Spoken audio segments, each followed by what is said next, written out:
रात मेरे ससुर मेरे बालों में लाल मेहंदी लगाता था, जिसे लगाने के बाद मुझे सुकून की नींद आती थी। सुबह होती तो मेहंदी के निशान मेरे पूरे जिस्म पर लगे रहते थे। आखिर मेरे पूरे जिस्म पे मेहंदी कैसी लगती थी? मुझे पर ससुर पर शक हुआ और अगली रात मैंने मेहंदी ही बदल दी। उस मेहंदी की जगह दूसरी मेहंदी रखी और सोने का नाटक करने लगी। अभी आधा घंटा ही हुआ था, मेरे ससुर मेरी पढ़ाई मुकम्मल होते ही मेरे अब्बा ने मेरी शादी कर दी थी और मैं अपने ससुराल आ गई थी। यहाँ पर सब अच्छे लोग से मेरे सास ससुर मेरे साथ अच्छे से पेश आते थे। मेरी ननद भी थी, वह भी मेरी बहन जैसी बन गई थी। मेरी जेठ की शादी हुई थी।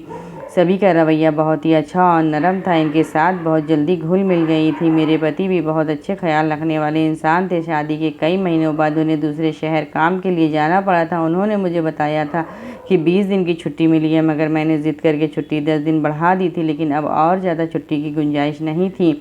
मैं उनके जाने पर बहुत ज़्यादा निराश थी कि मैं उनके बगैर कैसे रहूँगी। ये सोचकर मुझे रोना आ रहा था। अल्लाह ने मियाँ बीवी का रिश्ता बनाया है, ऐसी मोहब्बत से अगर एक भी साथ ना रहे तो रहा नहीं जाता है। दूरी भी बर्दाश्त नहीं होती है और मेरी तो फिर भी नई शादी थी, मैं उनके देखे बगैर नहीं रह सकती थी। लेकिन वो दिन भी जल्दी आ गया जब मेरे पति अलविदा कहकर 2 महीने के लिए शहर से बाहर चले गए थे। उनके जाने के बाद मैं कई घंटा बैठकर कमरा बंद कर रोती रही, लेकिन तभी मेरी सास और ननद ने आकर मुझे दिलासा दिया और सहारा दिया कि पगली, हम हैं ना तुम्हारे साथ, तुम अकेली थोड़ी ना हो। उनकी मोहब्बत और अपनेपन देखकर मैं संभल गई थी। उसके बाद रोज़ दिन में 3 बार मेरे पति से बात होने लगी थी। आहिस्ता आहिस्ता मुझे सब्र आने लगा था। उनके गए हुए अभी 1 हफ्ता हुआ था और मेरे साथ अजीब वाक़या होने लगा। ऐसा सब होने लगा था कि मुझे समझ नहीं आ रहा था कि ऐसा क्या हो रहा है। क्या बताती मैं, मेरे कुछ समझ में नहीं आ रहा था। हमारा रोज़ का यही था कि रात को सोने से पहले दूध पीकर सोया करते थे। मेरी सास सबके लिए दूध गिलास भरकर किचन में रख दिया करती थी और फिर रोज़ के मुताबिक अपना अपना गिलास उठाकर पी लेते थे। इस रात मैं दूध का गिलास पीकर सुकून से सो गई थी। मौसम बहुत अच्छा था, मुझे जल्दी ही नींद आ गई। सुबह के वक्त मेरी आँखें खुली, मैंने अपने इर्द गिर्द एक अजीब सी बदबू सी महसूस हो रही थी। जैसे जैसे मेरी आँख खुली तो महसूस हुआ कि ये तो मेहंदी है। मैंने आँख खोली और आँखें खोलकर इधर उधर देखा तो कुछ भी नहीं था, लेकिन जैसे मेरी नज़र अपने हाथ पर पड़ी तो मैं दंग रह गई। मेरे हाथ पर मेहंदी लगी हुई थी। मैंने अपने हाथों को बहुत गौर से देख रही थी। मुझे याद नहीं आ रहा था कि मेहंदी कब लगी है। फिर जब मेरा ध्यान अपने पाँव की तरफ गया, मेरा पाँव भी पूरा मेहंदी से भरा हुआ था। मैं डर गई और मैं जल्दी से उठकर बैठ गई। पता नहीं ये सब कैसे हुआ था। मैं यही सोचते हुए वॉशरूम में गई और हाथ पैर धोने लगी और सूखी मेहंदी उतारने लगी, मगर ये क्या, मेरा तो पूरा जिस्म ही मेहंदी के रंग से भरा हुआ था। मेरे ऊपर की सांस ऊपर और नीचे की सांस नीचे रह गई। मेरे पूरे जिस्म पर मेहंदी का रंग लगा हुआ था। मैं खुद का वजूद देखती रह गई। मेरी आंखों में आंसू आने लगे। मेरे लिए सब कुछ नया सा था। मुझे कुछ समझ में नहीं आ रहा था कि मैं क्या करूं। खौफ ने मुझे पूरी तरह घेर लिया था। मैं जब हाथ पैर धोकर बाहर निकली तो मेरे पैर पर लगी मेहंदी का रंग बिल्कुल हल्का हो गया था। वह ज़्यादा रंग नहीं देती थी, शायद इसलिए, लेकिन जो मेहंदी मेरे हाथ में लगी हुई थी वो पूरी लाल। जी, मैं कांपता हुआ बेड पर आकर बैठ गई। मुझे अपने ही वजूद से डर लग रहा था और दिल में अजीब अजीब से ख्याल आ रहे थे कि मेहंदी किसने लगाई। लेकिन तभी मेरे जहन में एक बात आई कि कहीं ये मजाक तो नहीं है। सही, मेरी ननद ने तो मेरे साथ मजाक के तौर पर ये सब कुछ नहीं किया है। ये सोचकर मुझे थोड़ा सा दिलासा मिला, शायद ये मजाक होगा। नाश्ते के लिए बाहर गई तो सब कुछ नॉर्मल था। सब नाश्ते पर बैठे मेरा इंतज़ार कर रहे थे। मेरा उदास सा चेहरा देखकर मेरी सास ने मुझसे पूछा। मैंने उनकी बात सुनकर ना में जवाब दे दिया, लेकिन उन सभी का चेहरा देखकर ऐसा नहीं लग रहा था कि किसी ने मेरे साथ मजाक किया है। फिर ससुर ने मुस्कुराहट से मेरे से पूछा कि क्या हुआ है, जिसका मैंने यही जवाब दिया कि पति की याद आ रही है, इसी वजह से उदास हूँ। इन सब पर मुझे दिलासा दिलाया और कहा कि आदत हो जाएगी। मैं उनसे पूछना चाहती थी कि किसने ये मेहंदी लगाई है, लेकिन कैसे पूछती। उल्टा मेरा हाथ पैर पर बिना डिज़ाइन के मेहंदी देखकर ये खुद मुझसे पूछ रहे थे और बोली कि ऐसे मेहंदी क्यों लगाई हैं भाभी, मुझे बता देती, मैं लगा देती अच्छे से डिज़ाइन से। उसकी ऐसी बात सुनकर मुझे यकीन हो गया कि ये काम इनमें से नहीं है।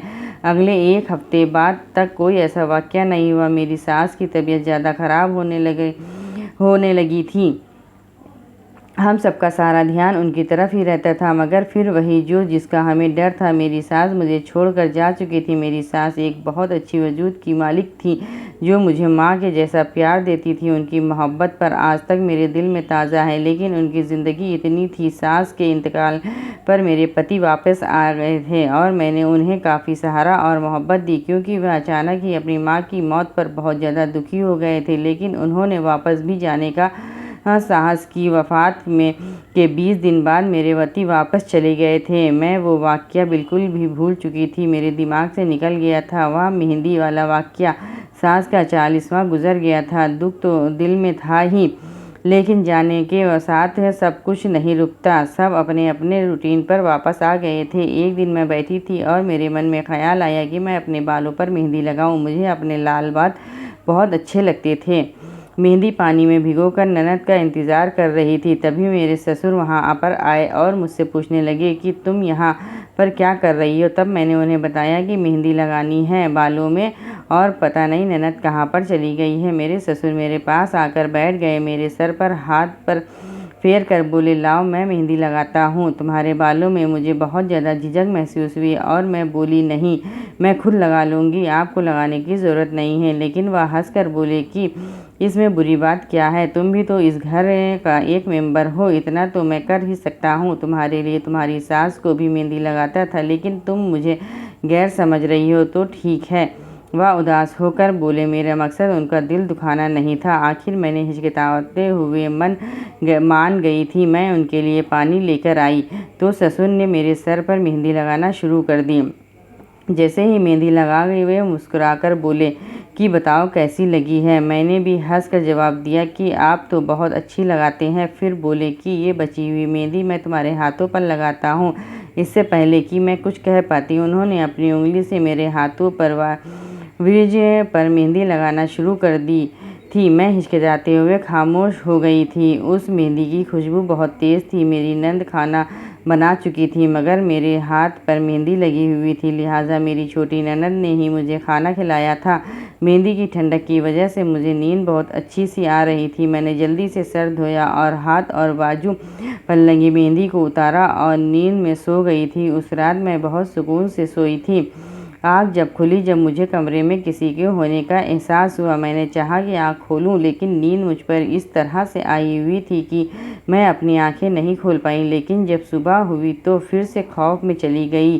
कई बार मैंने आंखें बंद करके दोबारा खोली, लेकिन मंजर कहीं वहीं का वहीं रहा। मेरे हाथ और पैर पर मेहंदी लगी हुई थी, लेकिन मुझे तो याद था कि मैंने तो मेहंदी रात में ही धो दी थी। मेहंदी दोबारा कैसे लगी मुझे कुछ याद नहीं आया। मैंने जब कमीज़ का आस्तीन ऊपर करके देखा तो वहाँ पर भी मेहंदी का रंग मौजूद था। ये देखकर मेरा चेहरा तो बिल्कुल लाल हो गया था। एक बार फिर मेरे साथ ही वाक़या हुआ और मैं रोने लगी और अपने वजूद से उस मेहंदी को धोने लगी कि मैं डर गई थी।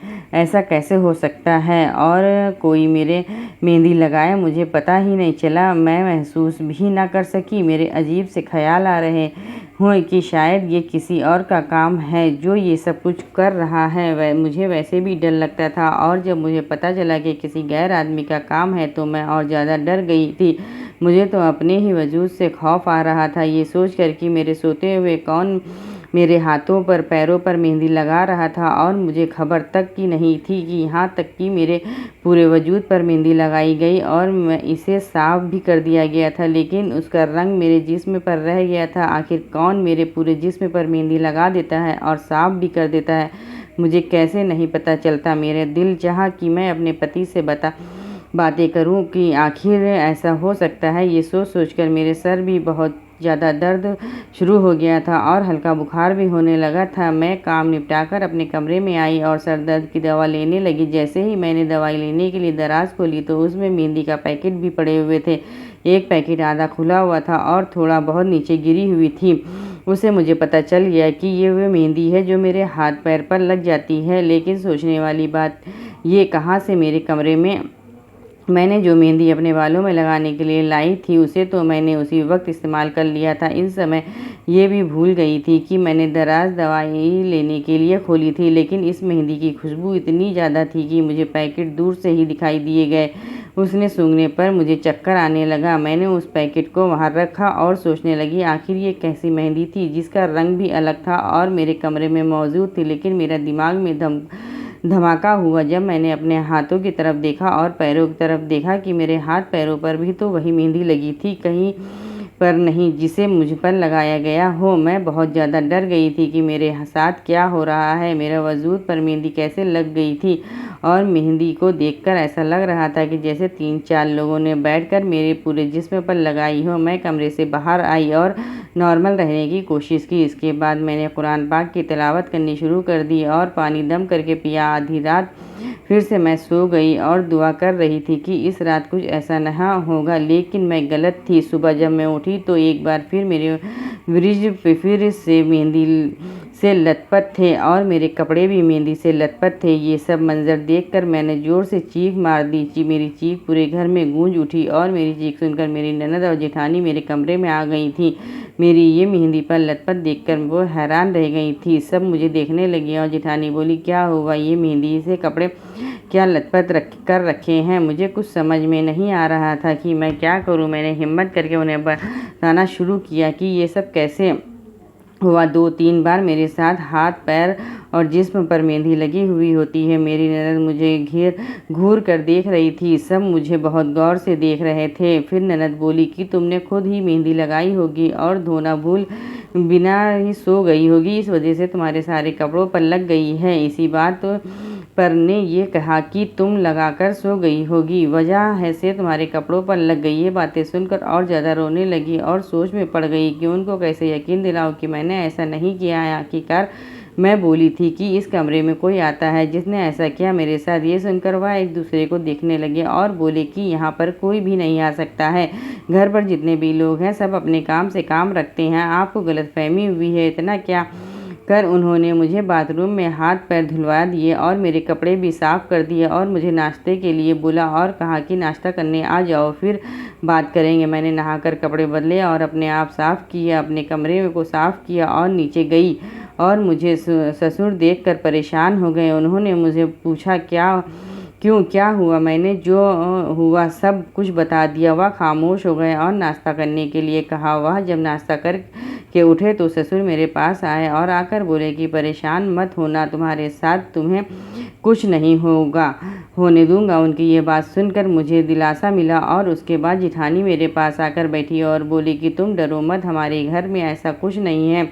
यहाँ पर 4 साल से रह रही हूँ, मैंने आज तक ऐसा महसूस नहीं किया और ना ही सास ने। तुम डर गई हो, भला ऐसे कैसे हो सकता है कि तुम्हारे कमरे में कोई आए और तुम्हें पता ही ना चले। ऐसा हो सकता है कि तुम्हें मेहंदी लगाकर खुद भूल गई होगी, तुम और तुम्हारी नींद आ गई होगी और तुम सो गई होगी। सिर्फ तुम्हारी बहन है। उनकी बातें सुनकर मैंने उनकी तरफ देखा और कहा कि आप कैसे कह सकती हैं, ये मेरा वहम नहीं है और मैं इतनी बड़ी बात कैसे भूल सकती हूँ। उसके बाद उन्होंने मुझे बहुत समझाने की कोशिश की, लेकिन मैं कैसे मान सकती थी, क्योंकि जो मेरे साथ हुआ था वो बहुत अजीब सी बात थी। लेकिन मैं अब जान चुकी थी कि अब जो करना होगा मुझे खुद ही करना होगा। ये लोग मेरी बात नहीं समझेंगे। आखिर मैं इनको हाँ में हाँ मिलाकर रोज़ के काम में लग गई। अगले दिन सुबह उठी तो मेरे वजूद पर फिर से मेहंदी निशान मौजूद थे, मगर आज मुझे हैरानी नहीं हुई थी बल्कि मुझे गुस्सा आया था। अब मुझे किसी के हाल में भी किसी की बात न जानना था। आखिर ऐसा क्यों हो रहा है और कौन कर रहा है।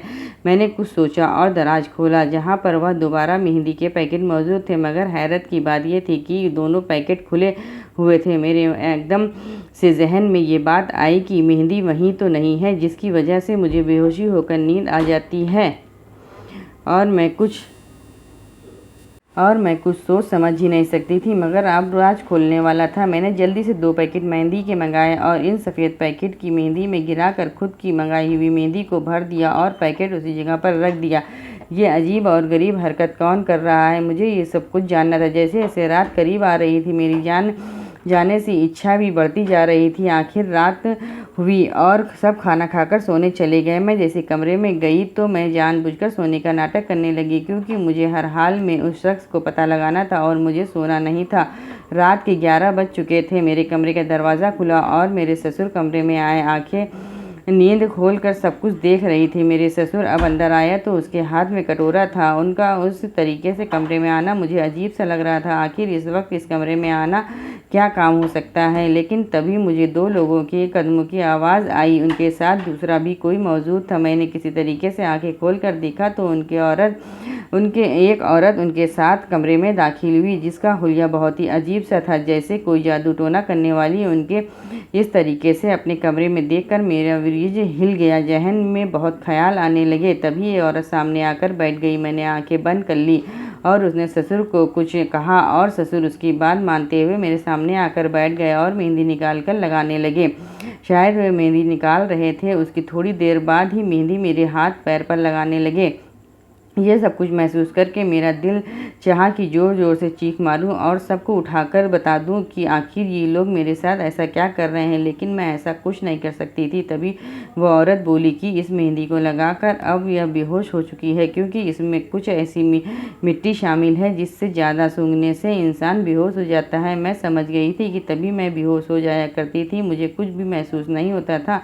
थोड़ी देर के बाद औरत ने कुछ पढ़ कर मेरे ऊपर फूंकने लगी और फिर ससुर को कमरे से बाहर जाने के लिए कहा। तब उसकी बात सुनकर कमरे से बाहर चले गए थे और मैं डर गई थी कि अब ये क्या करेगी। औरत ने मेरे वजूद पर मेहंदी लगाना शुरू करा और मैं ना चाहते हुए भी लेटी रही। वह मुझ पर मेहंदी लगा रही थी, पता नहीं क्या कह रही थी। इस वक्त मैं जान निकल रही थी। मेरा दिल जोर जोर से धड़क रहा था। तभी औरत ने कुछ पढ़कर मेहंदी उतारना शुरू कर दिया और इस सारे अमले के बाद उसने मेरे ससुर को कमरे में बुलाया। मेरे ससुर जब कमरे में आया तो और बोली तो वह बस 3 दिन बाद ये अमल करना है, उसके बाद तुम्हारी बहू तुमसे मोहब्बत करने लगेगी। उस औरत की ये बात सुनकर मेरी रूह कांप गई थी। मुझे ऐसा लगा कि मेरी जान निकल रही है। मेरा दिल उछलकर अलग होने लगा। मेरे साथ ऐसा हो कर सकता है। ये बात सुनकर मेरे ससुर की शैतानी हंसी और बोला कि मैं यही चाहता हूँ कि मेरी बहू मुझ पर फिदा हो जाए और मुझ पर जान मार दे, बस यही चाहता हूँ। मगर ये सब किसी को बिना बताए ये अमले करके वह लोग तो चले गए, लेकिन मेरा दिल पूरी तरीके से घबरा गया। मैं बहुत गहरी सोच रही थी। एक ख्वाब था, वह यह हकीकत मेरे ससुर ऐसा कैसे सोच सकते हैं, वो भी अपनी बेटी की बीवी के बारे में, और मुझे अभी भी यकीन नहीं आ रहा था। वह जा चुके थे। उठकर कमरे में अंदर से बंद कर आ गई। जाकर खुद को साफ किया और सोचने लगी आगे क्या करूँ। रात 12:30 बजे मैंने जब अपने पति को फ़ोन किया और सोचने लगी कि अब मैं क्या करूं। 30 मिस कॉल के बाद उन्होंने फ़ोन उठाया था। मैंने उन्हें सुबह तक यहाँ पहुँचने के लिए कहा। वो भी मेरी रोती हुई आवाज़ सुन चुके थे। अगली सुबह हुई तो वो खुद कमरे से बाहर निकली। मेरे सामने ससुर बैठकर अखबार पढ़ रहे थे। मुझे आता देखकर उनके चेहरे पर मुस्कुराहट आ गई थी, लेकिन उसी वक्त मुझे लग रहा था उसे पीछे एक शैतान छुपा हुआ था। नाश्ते के बाद मेरे पति घर पर आ गए थे और उन्होंने मुझसे पूछा। इस वक्त घर में सब मौजूद थे और सुनने को बेकार थे। आखिर ऐसा क्या हो गया था कि मैंने अपने पति को यहाँ बुलाया था। मेरी हिम्मत नहीं हो रही थी कि आखिर हिम्मत छोड़कर मैंने सब कुछ बता दिया था। मेरी बातें और सारे राज सुनकर मेरे ससुर का चेहरा बिल्कुल लाल पड़ गया था। उनका रंग बदलने लगा था। लेकिन ये सुनते ही मेरे पति ने मेरे सबके सामने थप्पड़ मार दिया। बहुत गुस्से में मुझे डांटने लगे, मगर मैं जानती थी कोई भी मेरे बात पर यकीन नहीं करेगा। तभी ससुर भी बोले कि मैं कैसे इल्ज़ाम लगा सकती हूँ कि मेरे पति मेरा हाथ पकड़कर घर से बाहर निकालने लगा था। जब मैंने उनके सबूत दिखाने के लिए कहा और फिर हाथ छुड़ाकर अपने कमरे में गई और जल्दी से अपना मोबाइल निकालकर उन्हें वीडियो दिखाया जिसमें वह ससुर और मेरे पति कमरे में आए थे, उनकी सारी बातें भी उसमें मौजूद थी। ये सब देखकर मेरे पति सदमे से नीचे गिर गया था। सब ने इस वीडियो को देखा और इसके बाद ससुर सर झुकाए हुए खड़े थे, मेरे पति की तरफ बढ़े और हाथ जोड़कर माफ़ी मांगने लगे। बहरहाल जो भी हुआ था वह बिल्कुल भी अच्छा नहीं हुआ था। मेरी इज्जत का तार करने की कोशिश की गई थी। एक तरफ उनकी बीवी थी और दूसरी तरफ से मेरे पति अपने बाप से दोबारा नहीं मिलते थे और ना ही मुझे दोबारा। उसके बाद मेरे पति मुझे अपने साथ ले गया था। इन सब हालात देखकर जेठानी ने भी अलग घर ले लिया था और ननद उन्हें भी अपने बाप से नफरत करने लगी थी और वह सब अपने घर से शिफ्ट हो गए थे। ससुर पछताते थे कि मैंने ऐसा क्यों किया। जेठानी बस खाना बनाकर उनके पास भिजवा देती थी और उनके सारे काम नौकर ही करते थे। आपको क्या लगता है कि मेरे पति ने जो अपने बाप के साथ किया वह ठीक था या नहीं? कमेंट बॉक्स में अपनी राय ज़रूर बताइएगा। वीडियो पसंद आए तो इसे लाइक कीजिएगा, शेयर कीजिएगा, चैनल पे नए हैं तो इसे सब्सक्राइब ज़रूर कीजिएगा।